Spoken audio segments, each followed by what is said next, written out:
Hello and welcome to the nation. You know which nation. It's the crossroads of all the news, stories, analysis for the greatest sport on this planet or any other. It's SlamBall. I'm your co-host and head coach of the world champion mob, Brendan Kirsch, and I'm joined by my co-host. He's a gentleman scholar with boyish good looks and a winning personality. You love him. I love him. We all love him. Even his ex-wife still loves him. Coach Hernando Planells Jr., head coach of the Buzzsaw. Coach H, what's happening?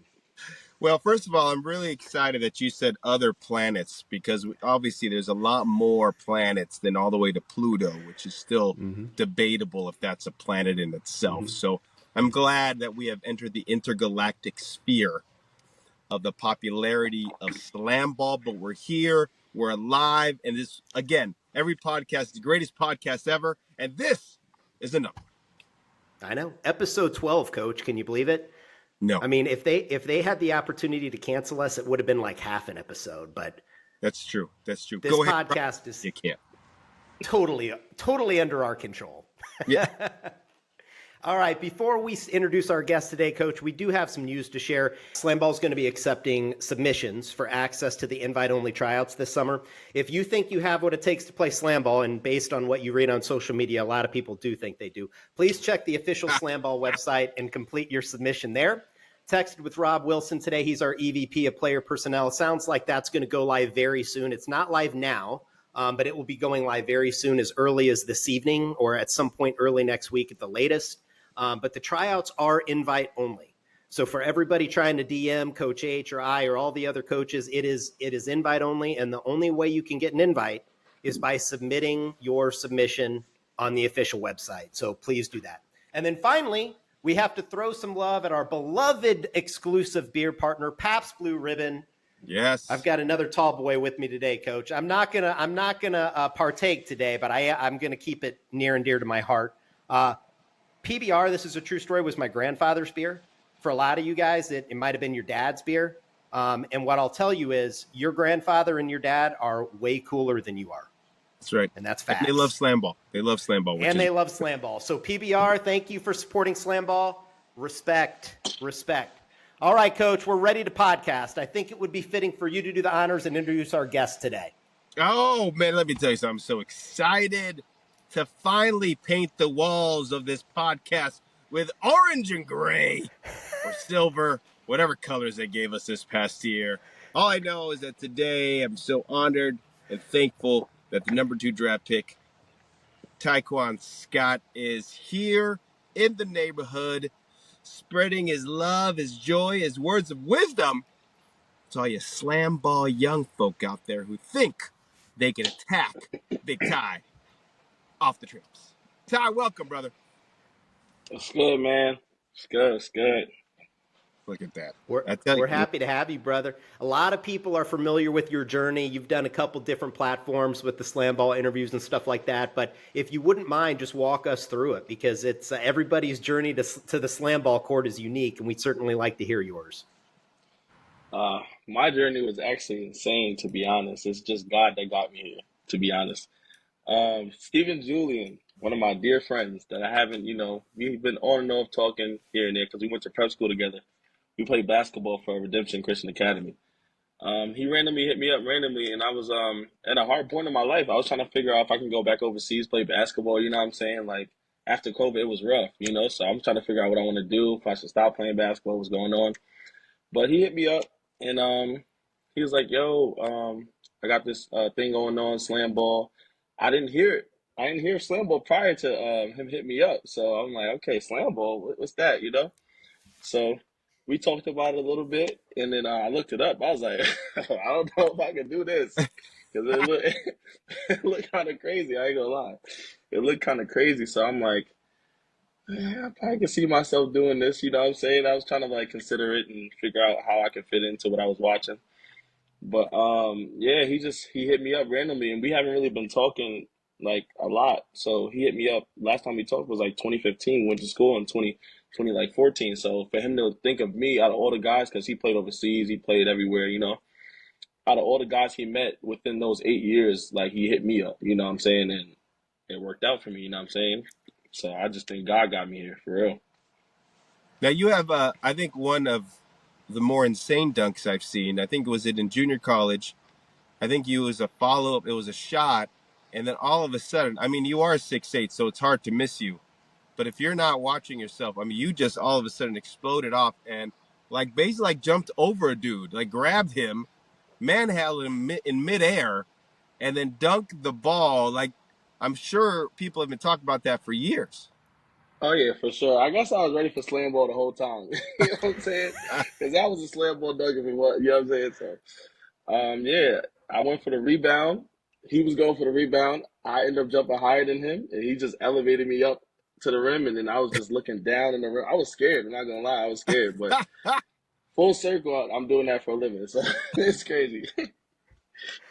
Now, you mentioned you hadn't heard of SlamBall when you first got invited to tryouts. What kind of dive did you do? Was it like a deep dive down the rabbit hole where you're watching full games of old SlamBall, or did you check out the highlights, or what did you do from a research perspective?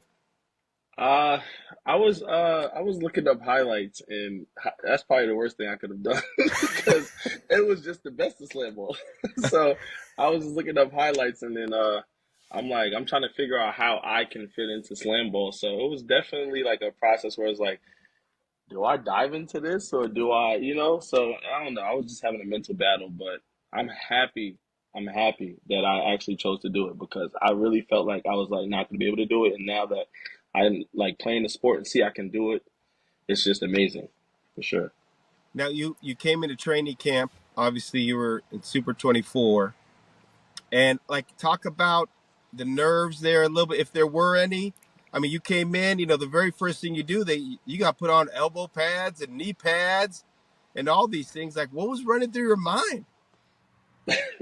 When I first got to training camp, I'm seeing like a lot of guys, and I'm talking to guys, and like this guy's like, "Yeah, I'm a professional dunker." I talked to Dak. He's like, "Yeah, I jumped this high." I'm like, "Okay, I'm just surrounded by stars. Cool." You know? So I'm like, how'd I get here? But whatever. So I'm like, all right, everyone's good at what they do, you know what I'm saying? So and then when we finally got to like practice, it was crazy because I'm putting on elbow pads, the bigger than my head, knee pads, you know what I'm saying? Like it's crazy. So it was just a crazy situation. I was just nervous, and like during training camp, like anyone could tell you, like no one knew I spoke because I had nothing to say to anyone. Like I didn't say anything to anyone because I thought like there's nothing funny, there's nothing going on when I don't know what I'm doing. You know what I'm saying? Like once I learned what I have to do, yeah, I talk all day. You know what I'm saying? But there was nothing to talk about. I didn't know what was going on. I didn't know what to expect. I was silent. No one knew I talked. I swear.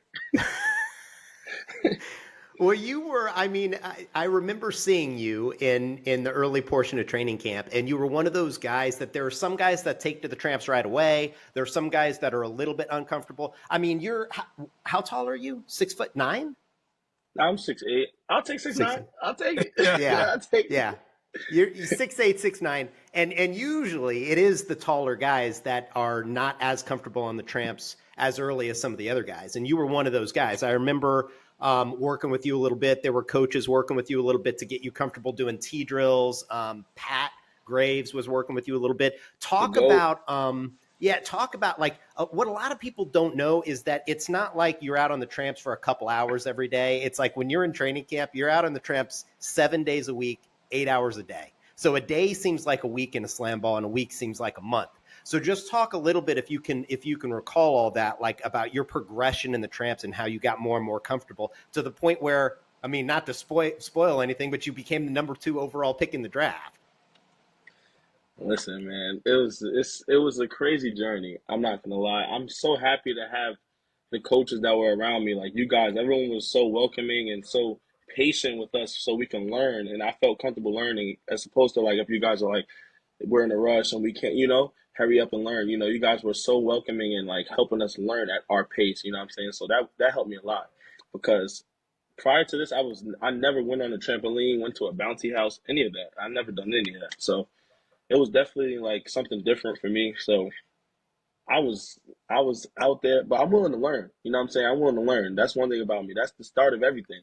As long as you're willing to learn, you'll get somewhere. You know what I'm saying? So I was willing to learn, but I knew coming into this that this was going to be something totally foreign.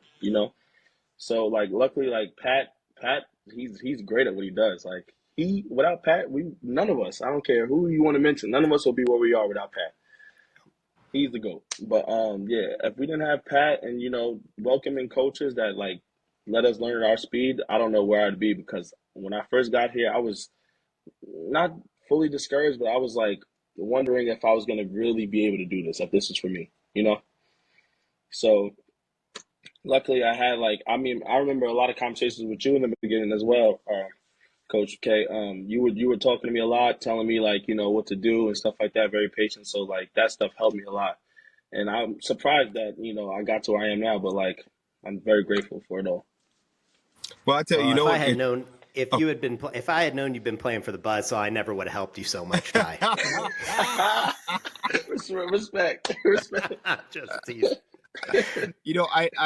Who really saw you first was Coach Fletcher. Sandy is the one. He was like, Coach, hey man, you got to go check out Big Ty over there. And I was like, who's Big Ty?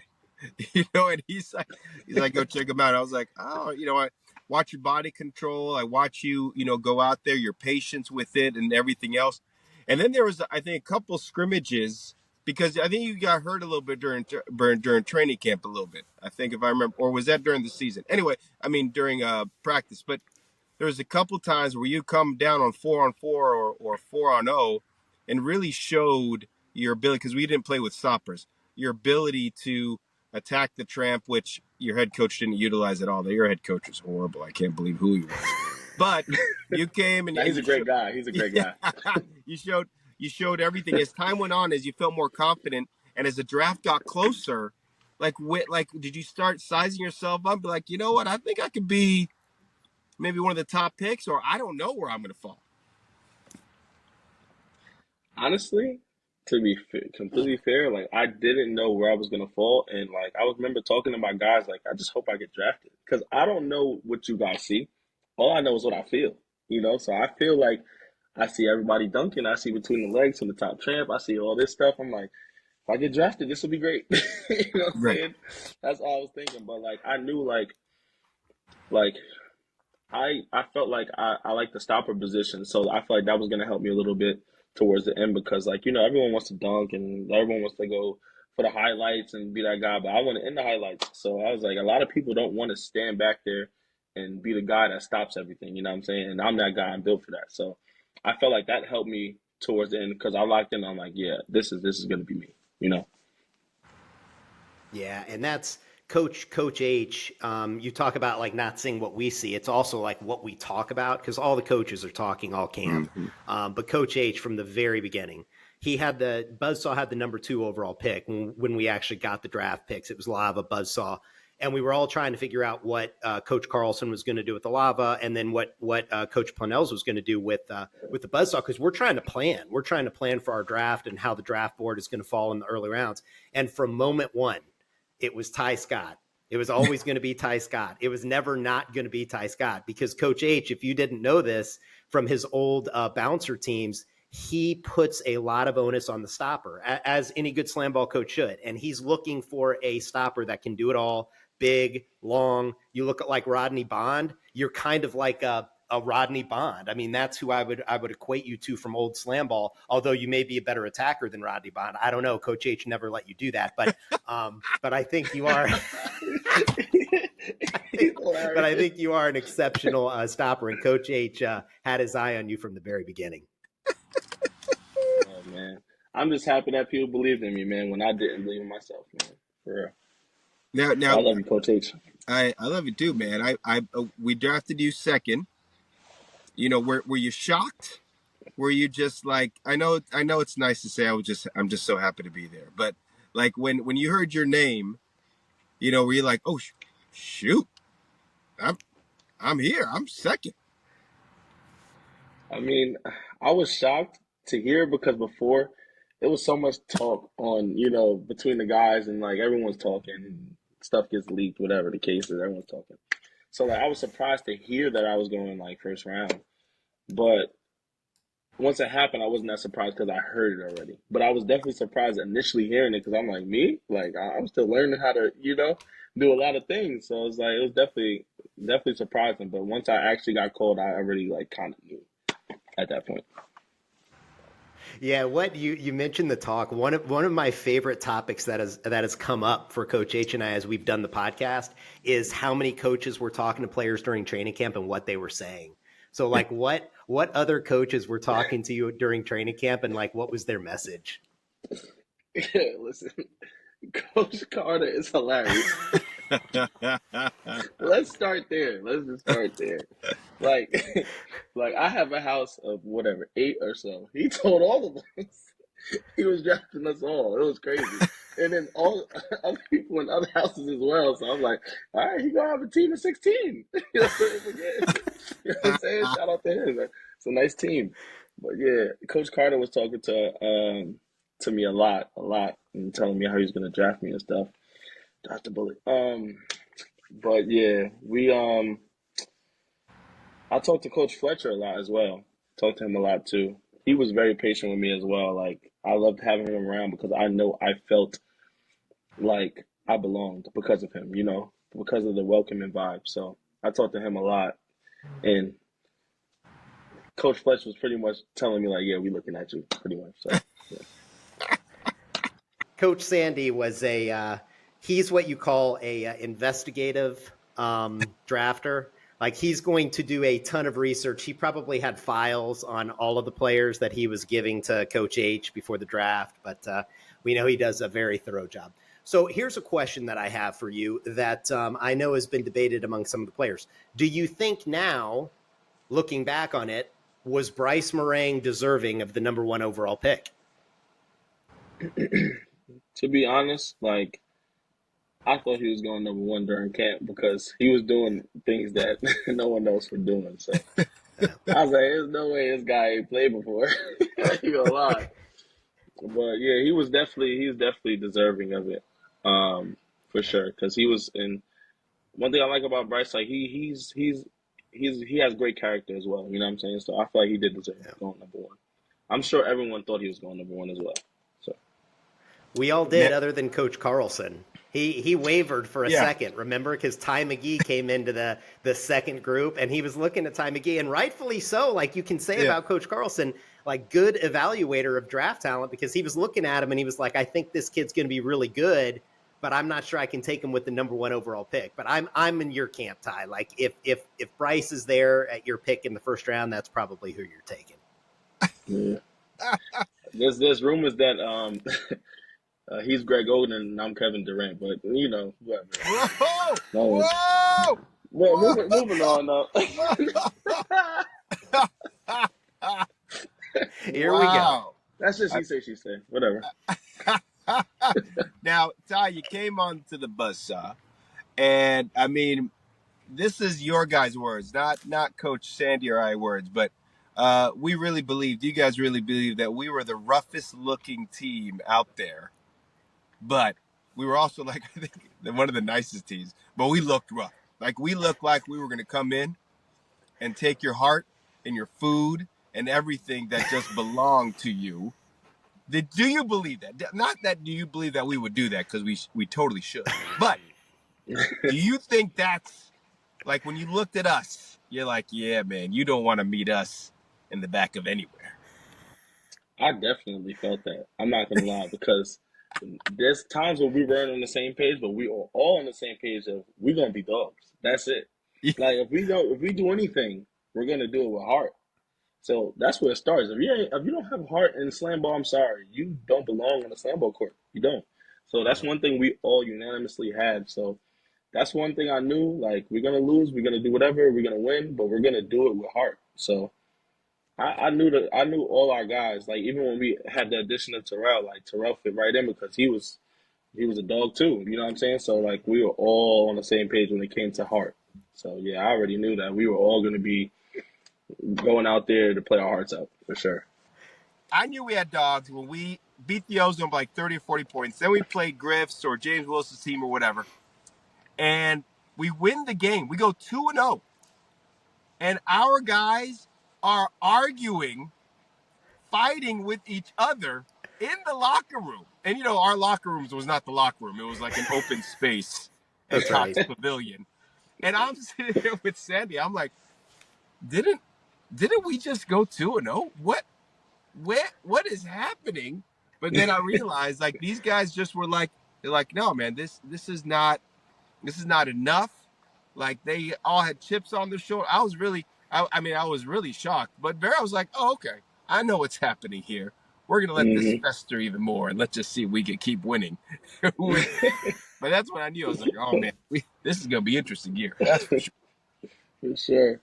That's what you want, though, Coach. I mean, that's exactly what you want. It's and you know we'll talk about this a little bit before we get to the season. The fact that we were practice partners together, right, in team camp, so we saw a lot of each other, good, bad, or indifferent. Like we were sick of you guys, you were sick of us. You guys were beating us up, like we were trying to beat you guys up. It was like just basically a battle in team camp for a couple weeks before we got to the season. But before we even got to that, one of the things that we have to touch on is Michael Kolawole, is that you guys lost a huge piece during team camp to what the Buzzsaw was all about with your second round pick with Michael Kolawole. So Ty, talk a little bit about losing Michael and how that impacted the team. Listen, man, you don't come across a lot of guys like Mike in your lifetime, for sure. Like, Mike is one of those guys that, he's the glue. You know what I'm saying? So, like, he's the guy that's gonna say what we need as a team, and if he has a moment where he doesn't provide it, he's gonna be that hard on himself too. You know what I'm saying? He holds himself accountable for the things that he asks from his teammates. You know what I'm saying? A lot of guys don't do that. And then, like, just him wanting to help us, sending us texts of advice and stuff like that without even being a part of the team on paper, you know, he was just so willing to just give us his all without even being able to play on a crutch. You know what I'm saying? So it's like you don't find guys like that. So he was definitely the glue of our team, and it definitely hurt us a lot. Like it was like a sad scene in the movie. Like when he told us that he was, he was injured, and SlamBall such a family. It's like other teams felt that too. You know what I'm saying? Like a couple mob teammates were sad about it too. You know what I'm saying? It was just like a big group of like, we're just trying to embrace him, let him know like it'll be okay. You know what I'm saying? So it was just definitely a great, crazy moment, but it was like it brought us a little closer together. And people don't realize that Michael did not miss a 3-point attempt during preseason. It was the craziest thing that he did not miss at all. No, he was huge. I've spoken about a lot, just like a huge heart and soul of our team and everything else. I want to switch gears here because I think one thing that kind of gets lost is that we did have a mob player living in the Buzzsaw house. Hey, we were sick of him. Listen, man. Listen, Bird is one of the coolest guys ever. So he knows it's all jokes. Like Bird is one of the chillest guys you'll ever meet. You know what I'm saying? Like he's just cool, go with the flow type of guy. But after training camp and we get into our little scuffles or whatever's going on, it's like we see him in the house. It's like, okay. How did Deontay Bird end up in your house in the first place? Because this whole side of it, like from a coach's perspective, like we didn't even know he was there. We thought he was at the mob house. And all of a sudden, somebody from the SlamBall front office is like, Deontay Bird is staying with the Buzzsaw. And we're like, what? Like, he's staying with the Buzzsaw. How did that even come to be? I don't even know. I guess you leave a door open and the bird flies in. I don't know. He was just there. I walked in the house, I'm meeting the teammates. I'm like, that's weird. I didn't see you on the paper. So, you know what I'm saying? So he was just there. But like one thing I can say is though, he was a very good housemate though. Like he helped with groceries, he helped with everything. He cleaned up. He was very clean. So we didn't have a problem with him other than the fact that they were beating us. So that was just the only problem. That's the only problem we had. I'm not gonna lie. Now I am gonna interject because this story has been told again and again about the mob and the Buzzsaw in team camp before the season started. That thing, I guarantee you, and you ask our players and say, that was like a 50-50 split on wins because you guys won all the early games and then we won like a number of scrimmages in a row. And then it was kind of like hit or miss back and forth. So that to me was I was looking at the Buzzsaw and the Mob during team camp, and I was like, man, we're either the best two teams in the league or we're the worst two teams, because we're like we are beating each other up, and I think we're going to be pretty good, but who knows? Yeah. I know I totally disagree with that statement, but that's fine. I agree to disagree. I No, was I was so mad that I wasn't a part of like the scrimmages in the beginning and everything. Yeah, That's I right. was just Yeah. like watching. that's Yeah, right, because and it you were was injured. like that's one thing that also was like a big thing, a big factor of me being on the team. It's like I was like on the outside trying to give my expertise that I have at this point because like I don't know anything. I got drafted second, but that doesn't mean anything. It didn't mean much to me. It didn't mean like I'm better than anyone. It just mean that you guys like what you see in the first 2 weeks. That's it. So I'm like, it's gonna be hard to get, my guys on my side and like, because like, yeah, you got drafted second, but we didn't see you play. So Yeah. we don't even know if you can go, So like, definitely, I can say like, there's definitely experience watching, like, because I feel like I watched all of the battles between you guys. You know what I'm saying? I was on the outside watching Buzzsaw and Mom go at it, and it got chippy. It definitely got chippy, but Well, but not it's all love, ozone, Dave. man. Oh no, never that. We keep it professional. So, Yeah, it's professional. It's professional shit talk, no doubt. yeah, No, but that's that like was that's like the thing with professional sports. I feel like you just gotta like learn how to like differentiate like on court battles and like like just leave it on the court. You know what I'm saying? Like if you have an argument or something with someone on the court, you don't carry it off to that's just that. You just battle in between the lines. After that, we all brothers because we're all brothers at the end of the day. Like we all started back something that's huge. You know what I'm saying? So we're tied in together regardless. So we're all brothers. There's no hate from me to any other players outside SlamBall because like we're brothers. We're tied in for life. We started something great. It's like we gotta embrace that. We did something special. So we all brothers at the end of the day, whether they like it or not. Yeah, healthy competition for sure. And we Yeah. talked about it. We were like, we want to be 1 seed and 2 seed heading in the playoffs, right? Like that's a true team partnership is like, we're going to practice together. You're going to see all our stuff at practice. You're going to see every single set that we run. You're going to have a good look at our break and our offense and vice versa. We're going to have the same thing with you guys, which is probably why all of our games were pretty close. Like we had the experience of playing and practicing together. But one of the things that I do want to talk about is just the regular season. So you do get out there during the regular season. You guys, let me see, you were 9-6 overall in the regular season, finished in second place in the league, got the number 2 overall seed with the playoffs. So mission accomplished. But talk a little bit about some of the highs and the lows during the course of the season. Well, like as a team, like we were together to an extent because like we had separate housing. So That's it right. was hard, like in separate housing to the extent where it's like 45 minutes away. So it's like separate housing, but we're like far apart. So like, like we wanted to do more like team, like obviously we got the team bond and stuff like that, but we wanted to do more things. And it's like, that was a little problem throughout the season here and there. Not huge. And then the biggest thing, we lost Mike too. Yeah. And we lost Mike, but shout out to Lil T because he stepped up. Yep. Like he was a guy that couldn't even use the trams, go at the top tram, and he just did a full 360 and he showed us that he can be that guy for us. So shout out to him too. But it still affects like the dynamic of the team. You know what I'm saying? So we just had those little struggles here and there, and then like we butt heads, like frustration because we wanted to be great. So we wanted it. Like I'm not gonna lie, I feel like that was our biggest thing. We wanted it, so we butted heads, but it was all for the same purpose. You know what I'm saying? Everybody wanted to be great. Everybody wanted to win. You know what I'm saying? So it was all love, but like that was our biggest struggles. Losing teammates, and Jamal got injured for a while. I'm injured. Like I'm behind on stopover. It was a lot that came with our season. For us to finish second, I know we won it first, but for us to finish second, I love it for us. You know what I'm saying? I love it. Yeah, and coach, you guys, honestly, I never thought that you guys didn't want it, right? It was usually for us, I mean, we did lead the league in missed dunks. We did lead the league Layups. in layups. you know, we so, Gotta love the layups. but we were like, but there were so many times, like the way that we beat the Lava, we beat I think the Griffs when we came back against them as well too. Like those games shows that we wanted. Just sometimes it's just a tweak here and there. It's you know, I mean, I was talking to someone, they're saying like, yeah, well, T led the league in turnovers. I said, but that's because we took chances.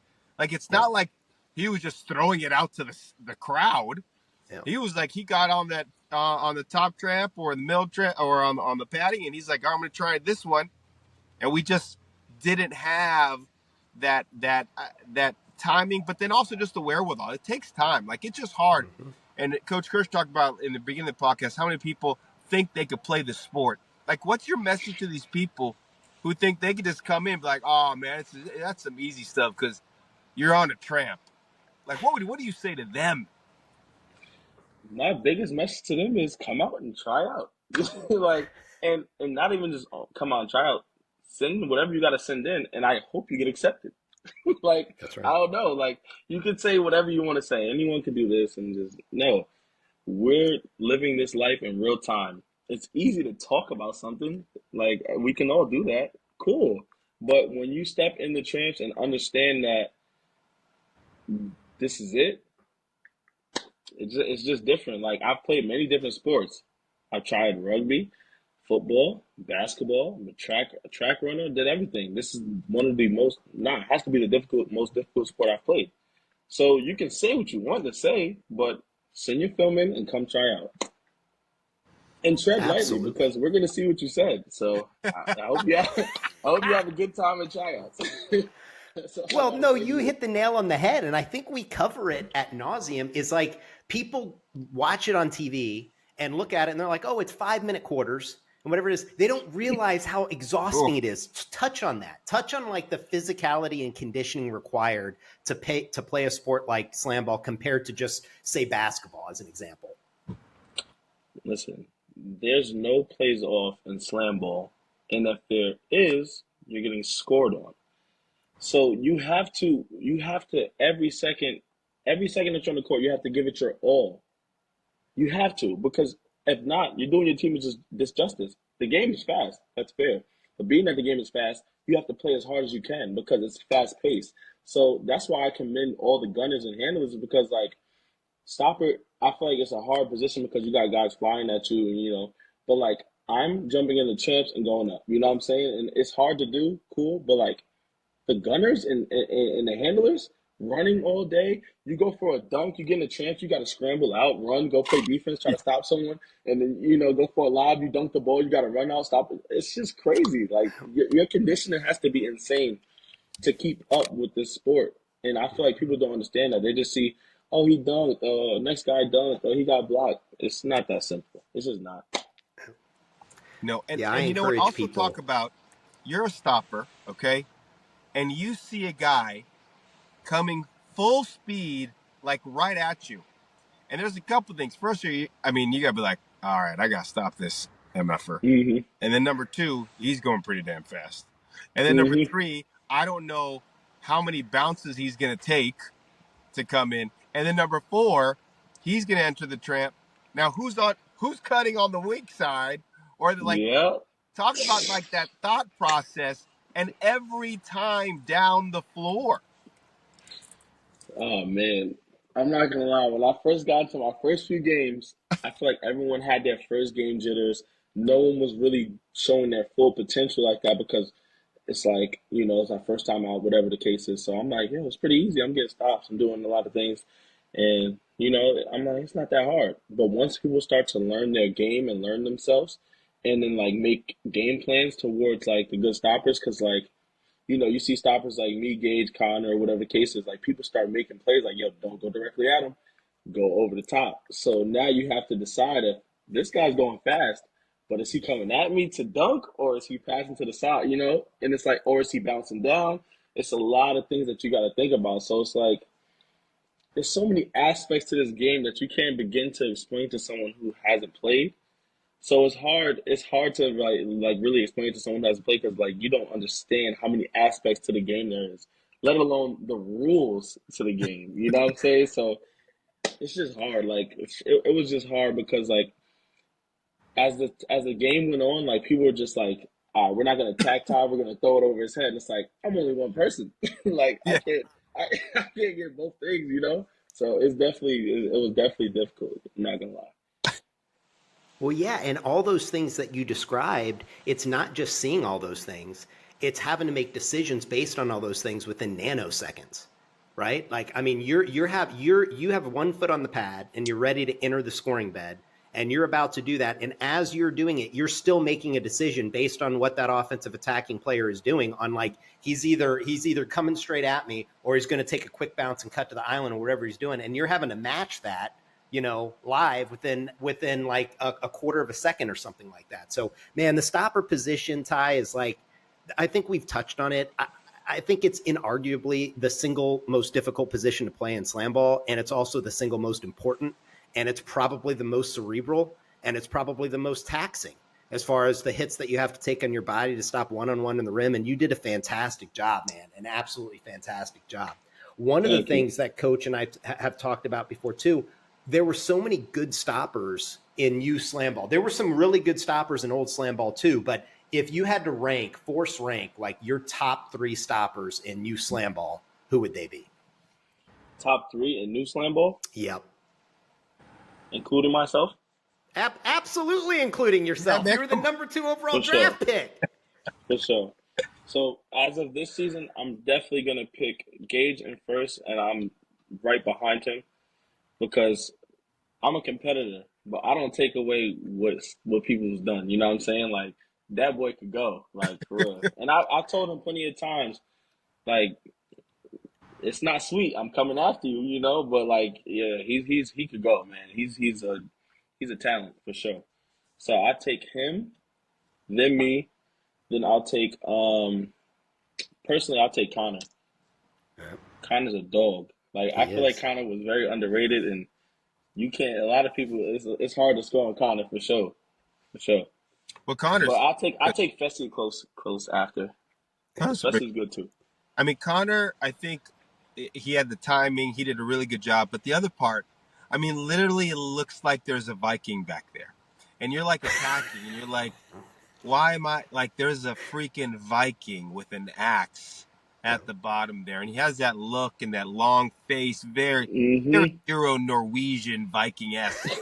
And I'm just like, wow, this dude is crazy. Yeah, if you go straight up against him, good luck. That's all I can say. Good luck, because he's going after it. That's what I love about Connor. It's unfortunate he got injured because I feel like he would have had a great season, for sure. Yeah. All right. So, do you know enough of the stoppers from old SlamBall to force rank the top 3? For my top 3, yes. Okay, who's your top 3 in old SlamBall? I'm gonna go with this personal. I'm gonna go with Deion Mays because I feel like he brings to the game. He brought to the game what I'm trying to bring to the game, like because like everyone knows like I'm a cool guy off the court and stuff like that, but I have nothing nice to say to anyone on the court. Like I don't. I'm not gonna lie. Like I can't think of a nice thing to say. So I feel like that's just like his personality and how he was. Like he's always talking. I feel like that's like me. You know what I'm saying? Like I'm always talking on the court, whether it's to my guys, whether it's to the other team. So I feel like we're similar in that type of way. So I'll rank him 1 for me. Cassidy for sure. Gotta put him in there. Why you say that?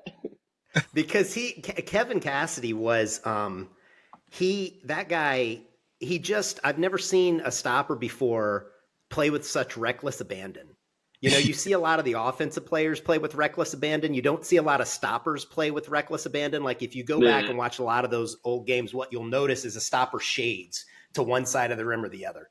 And like Kevin never did that. He was like, I'm going to put my whole body directly in front of the rim. I'm going to put the bottom of my numbers at the rim, and I want you to try to come dunk on me. And I'm going to make a play on the ball, but if I come across and hit you in the face, that's on you. You know, and that was his whole mentality. And like, and he's undersized. Don't forget, like a lot of the best stoppers are 6'8". That he was like 6'2" at best. Like he was a very undersized stopper. So it even looked crazier, I think, in some of those instances, but yeah, absolutely.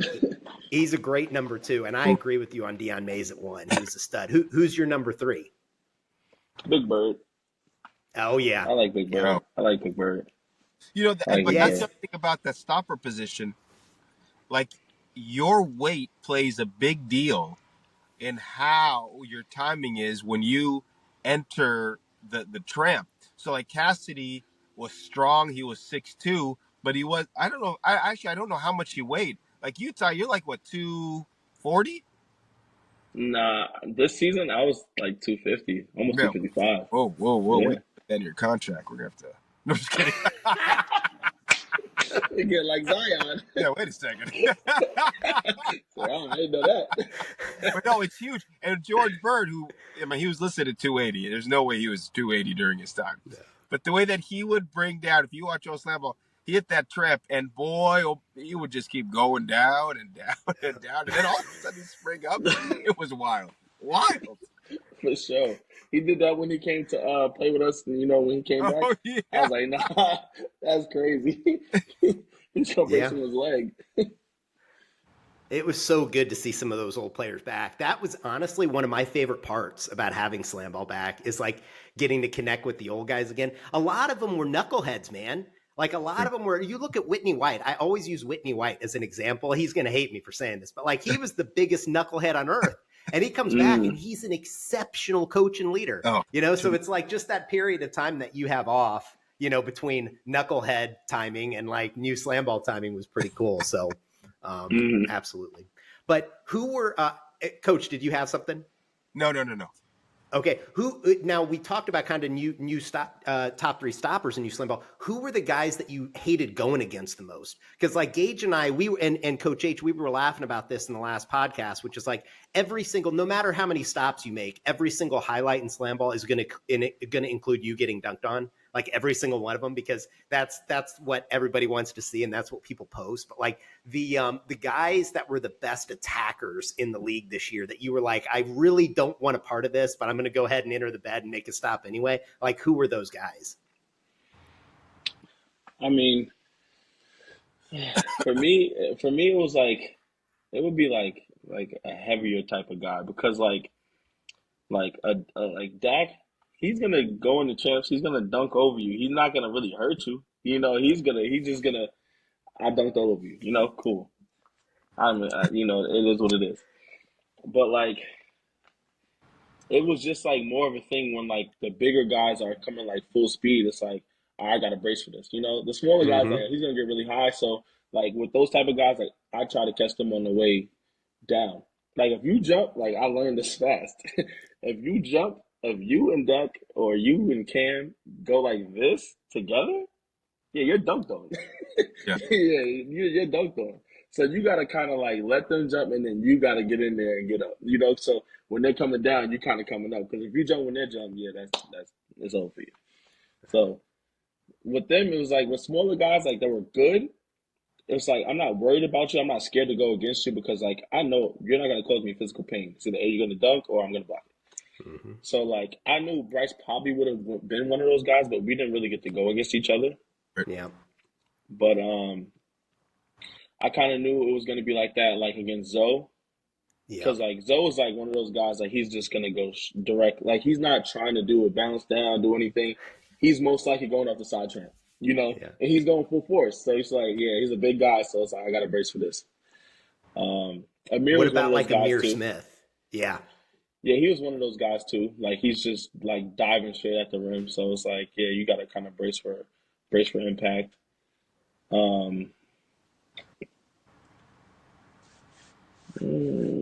Ty's not scared of anybody. That's the bottom line. No, I'm like, he's like, bring it. Even those two guys, I wasn't scared of them. I didn't care. Oh no, Gage is one of those dudes too, because Gage is big, so he's pulling up to the rim, and he's tough too. But, he's also Gage. Scared.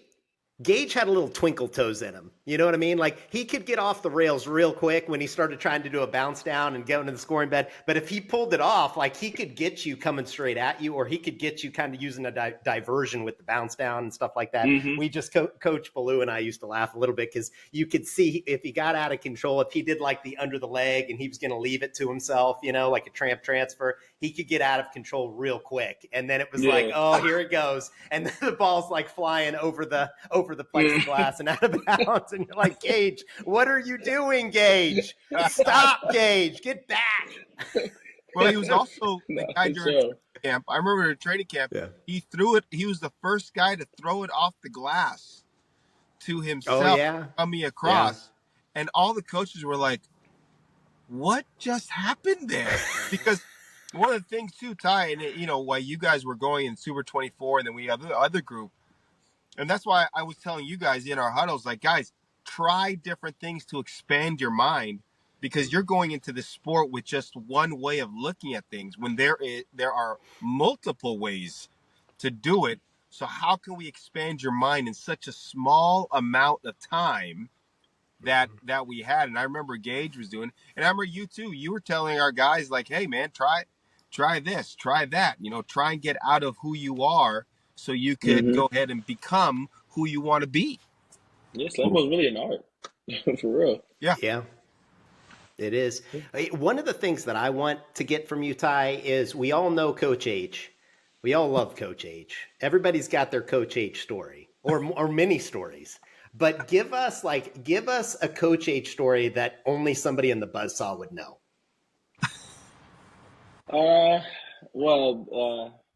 There's multiple of the Buzzsaw to know, but I would say, like, for me, it was like because like I feel like Coach H did a great job of like keeping me on track, like, because there was times where like when I wasn't playing, like I would be like lackadaisical, like not have enough energy and stuff like that, and he would like let me know. So like one specific time is when like one time. So I used to go to like both the house, like we had two houses, so I used to go from house to house. So I left my laundry at my house. I left my laundry at my house, but I went to the other house because like out of everyone on the team, I spent time with both houses the most because I wanted to keep that, you know, keep everyone together while Mike wasn't around. So I went to the other house and I forgot my laundry at my house for practice. So like I pulled up to practice with all white on. I pulled up to practice with all white on. Coach was not having it. Like he was talking about something, and then he like looked at me and then like double take. He's like, "What are you doing?" He's like, "Do you know like you won't be here tomorrow if I say so?" I'm like, I don't want no smoke. But I remember that, and I tightened up from that day on. I'm like, this gotta be his business. But like later in the season, I was like, he's doing this because he wants the best out of us. You know what I'm saying? So he doesn't want any loose ends. He wants us to all be together and focused. So I was like, yeah, I gotta pick it up because in hindsight, I look back and I was like, I wrote all white to all black practice. Like that's insane. You know what I'm saying? Like you can't do that as a leader. You know what I'm saying? It made so much sense, but in the moment, I'm just shook. You know what I'm saying? He like I was just shook at that moment, but like yeah, he did a good job. Like there's many other moments he got on my ass, but you know he did a good job letting me know like this is what I want out of you and this is what I need out of you. You know what I'm saying? So that was my biggest moment. I definitely remember that because Sandy was standing right next to me, and I look over and I'm like, Sandy, look at this mofo right here. He is all white. What is happening on this team? Who shows up with all? I said, we got time. For sure. That was crazy. I love it. Man. There is no shortage of Coach H stories. That's for sure. In SlamBall and outside of SlamBall. That's a good way to end the interview with Ty Scott. Now, we do want to do a quick segment that's called the Reserve 3 segment. All right? The Reserve 3 segment. Now, this is going to just do what we always do, and it's just going to make everybody super upset. They're going to be complaining. Everybody's going to be complaining about us. All right, so here's what we're going to do. We're going to go through all 8 teams. We're going to pick 3 players for up to 3 players to reserve heading into next season for each team. Here are the ground rules. Number 1, the picks have to count as your first, second, and third round picks. So if you decide, hey, I want to keep one, it means that you're going to get your second and third round pick. And your second round pick, let's say all 8 teams reserve one, your second round pick is actually a first round pick. So you see how that works, okay? Number 2, we don't have to do our own teams, okay? Because there's actually a strategy in place in real SlamBall, not this podcast, where we actually are going to have to reserve players, and we certainly don't want to tip our hand on what that's going to look like. So we don't have to do our own teams, but you have to do everybody else's team. All right. Number 3, there's no crying in SlamBall. Everybody shut up. Okay. This is a fake exercise. It's just Coach H only has personnel control over his team. I only have personnel control over my team. It's all just an exercise. So it's just fun. All right. So we're going to start out. Coach, you're going to start us out. We're going to start out with the slashers. All right. Now, this is a tough one. All right. You tell me, you can only reserve 3 at the expense of your first, second, and third round picks. All right, here's their roster. Tony Crosby II, Alonzo Scott Jr., Amir Smith, Bradley Laubacher, Nardarian James, Nathan Karstjens, Brian Gentry. What 3 are you keeping? Okay, so I'm gonna keep Amir, Tony, and Nate. Okay, I love it. What do you think, Ty? We're putting you in the coaching seat now. What do I think about his choice or my choice? Who are you? Who's your choice for what 3 you'd keep if you were coaching the slashers? I'm definitely keeping Tony. I'm definitely keeping Amir. It would be a toss-up between Laubacher and Zoe because Laubacher for that team, he helped them a lot, tremendously. Like, he was a lot of their offense. Zoe would be great with a lot of other teams. I feel like Zoe would be probably better for another team. And I feel like he wasn't even utilized enough anyway. For that team and for Zoe's purpose, I feel like they should keep Laubacher. I love it. That good analysis too. This was the toughest team for me to choose, to be honest. So Tony Crosby III, I'm keeping him because their entire offense kind of runs around him. He's either facilitating or attacking. Nathan Karstjens, like I agree with Coach, I'm keeping him because the stopper position is so hard to find a stopper that can do it, and it's so hard to find to develop a stopper. So I think you have to keep Nathan Karstjens. And then you have to decide, right? I think you have to decide between Laubacher and Crosby. That's the question, because I love Laubacher, but he's going to get drafted on another team. Like, that's one of the things you have to take into account. And Coach, we've been through this before, is that if you don't pick one of these guys, guess what? They're going to be drafted by another team, and they're going to be so angry at you and wanting to dunk all over your team every single time they play you, whole thing. So you got to decide between those 2. And then I'm probably going with Amir Smith as my 3rd, because I don't think they unlocked the potential of Amir Smith yet. Like, he can truly play stopper, he can play gunner, and I think Zoe is more of like a one-on-one attacker, but Zoe's getting drafted by another team, so it's not really going to matter at that point. All right, Buzzsaw next up. You guys can't go, so I get to go again. This is a tough one too. T. Howard, Jamal Barnes Jr., Ty Scott, Ralph Bellamy, Raymond Taylor, Malik Abdul-Haq, and Devontae Pratt. Now, I'm going to throw a wrench in this, okay? I'm on a podcast with 2 Buzzsaw people. I'm gonna piss a lot of people off when I say this. But even though he never played a play during Series 6, I am reserving Michael Kolawole. I'm reserving Michael Kolawole because I saw enough of him in training camp and what he meant to that team that guy, if he had been on the Buzzsaw during Series 6, you guys might have won the whole thing. He was that good. So I'm reserving Michael Kolawole. Second, I'm reserving Ty Scott. We don't even need to dive into it. Excellent stopper, great number 2 overall pick, well worth it. Stopper, it's so hard to find. So Ty Scott. And then the 3rd is tough. Because, again, you go back to every single player is getting drafted by this league again in Series 7. Whoever we don't reserve is getting drafted, but I would say give me Jamal Barnes Jr. Just because of, like, that tenacity that he brings. I mean, all the other guys are going to be playing on other teams now, but I'm saying Jamal Barnes Jr. is probably my guy. All right?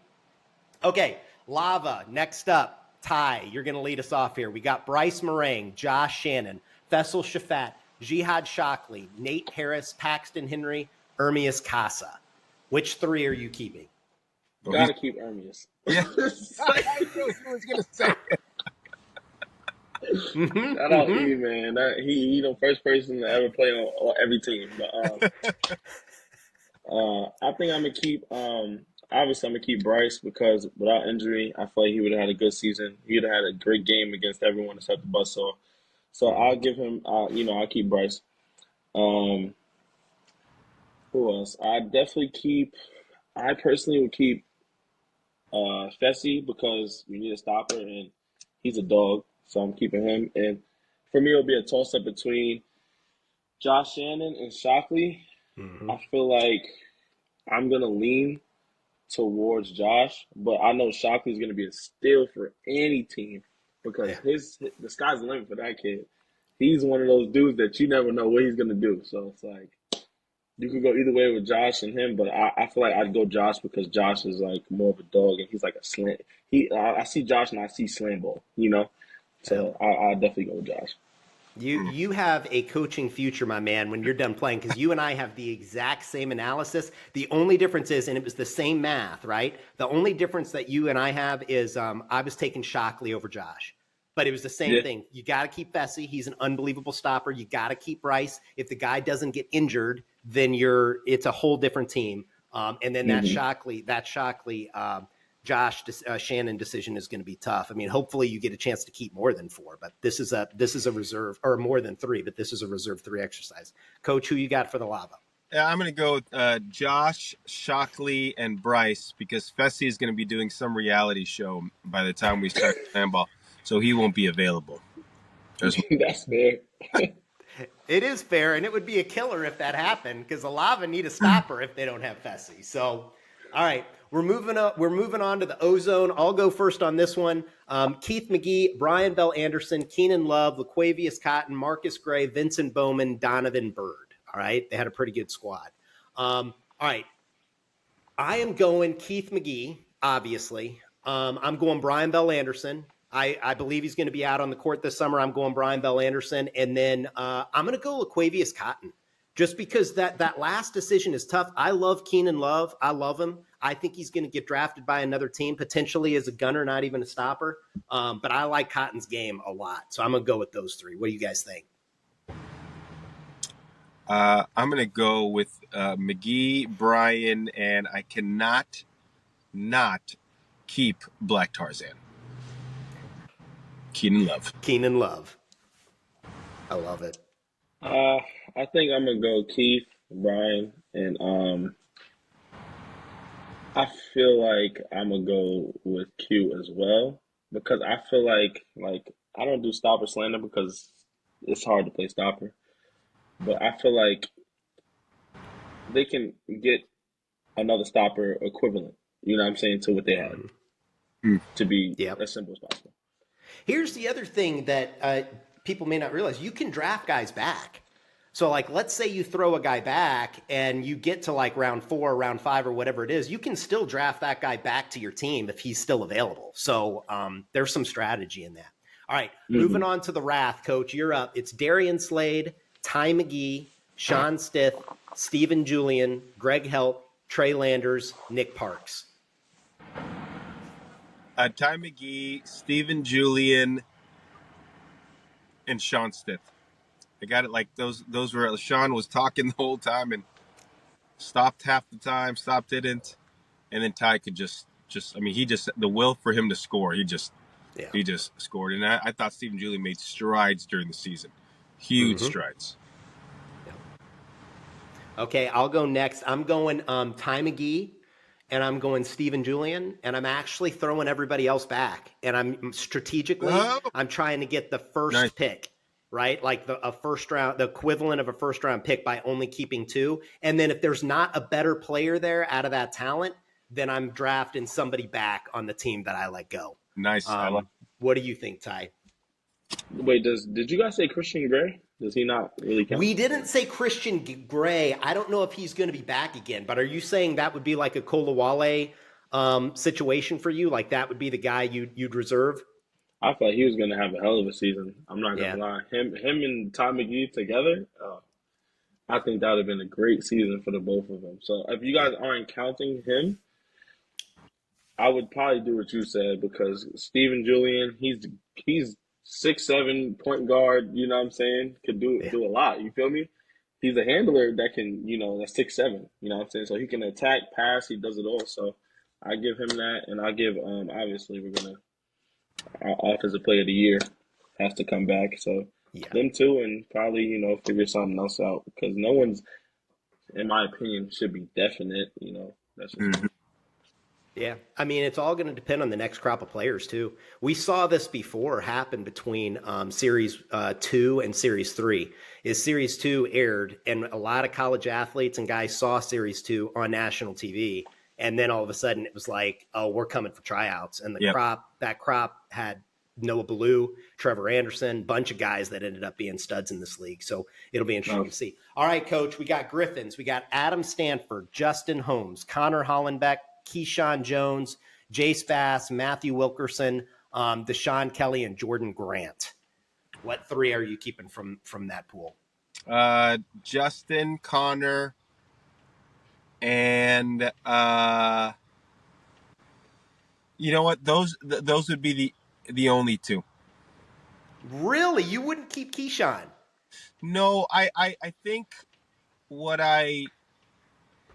my question on Keyshawn, which is like my question for a lot of players who play that third, fourth kind of scoring position, even though Keyshawn had to become the second or first scorer, is like, can they do it on stacked teams? And I'm not questioning his ability. It's just sometimes the opportunity, and would he be able to do it? And I think there's some other guys to do it. Plus, I just liked your strategy from the other team, so I just wanted to copy it. Ty, who you got? I'd keep Connor for sure. Justin, I think Connor should have been first round, but whatever. Connor for sure. Justin and Keyshawn. Yeah, I think Keyshawn might have jumped the highest I ever seen in a game. I'm not gonna lie. that dude got so good. He got better. But in the beginning, Keyshawn, I like you. But in the beginning, he was a mental midget. He was doing a lot of stuff that was hurting his team. He picked it up towards the end, and I feel like he's going to continue to get better. So that's why I put him on. Because in the beginning, I was like, he's good, but you might mess the team up. His head's not in the game, but he got better as it went on. So I definitely put him back on. I love it.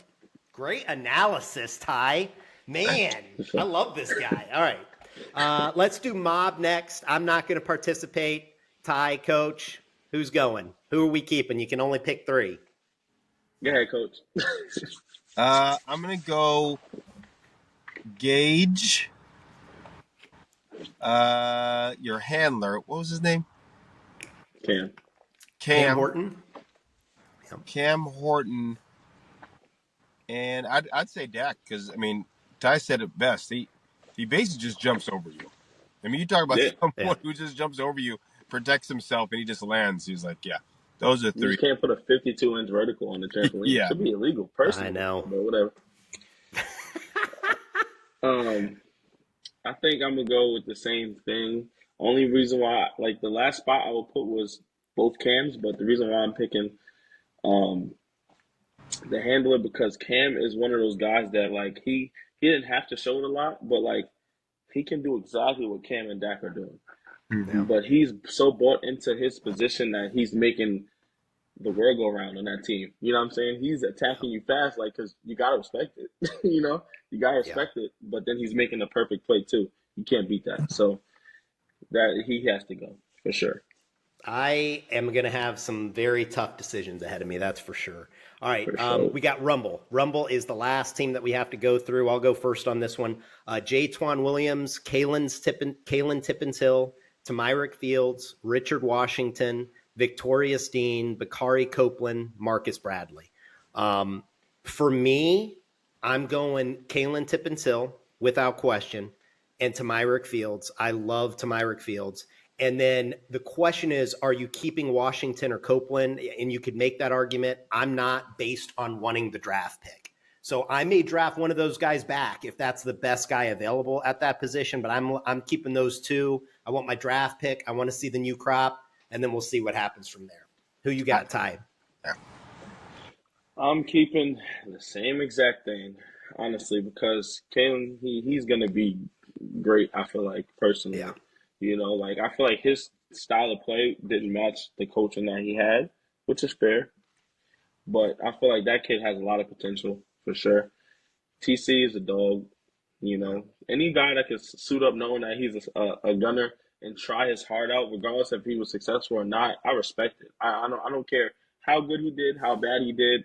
You can say whatever you want to say about TC's stopper work, but I respect him so much for that. So I'm bringing TC back. You can't coach hard, so bringing That's right. TC back in him, and yeah, like you said, I'm trying to see what we can do otherwise, with the draft, for sure. Yeah, I'm in agreement with you guys. Those two dudes, and then let's roll the dice. Roll sure. the dice in the draft. Get old Sandy Fletcher out there, if he's still your assistant and not a head coach, by the way, and let him start Ooh. compiling dossiers on all the incoming players. We'll see how that works. Ty Scott, we love you, brother. Thank you for coming on the show. We've been so fortunate to be able to have like the best of the best that SlamBall has to offer. We got Bryce, we got Ty, we got some of the mob players. Some would say too many mob players. We got Mason Gordon, we got all these guys. So we appreciate you, man. You're an awesome SlamBall player, but you're just an even better human being, which is what makes SlamBall so great. You're a wonderful human being. We love you, brother, and thank you for joining the show. And Coach H, you're not sick anymore, brother. Well, you are still kind of sick, but you're not too sick to take us out of here. That's right. Listen up, everybody. You have just heard the sweet sounds of Ty Scott as he just melodically let you know that as a stopper, he's second to none, and he's about to run over you in SlamBall season, whatever season is coming up this year. So newbies, you better be ready to face on Tyquan Scott.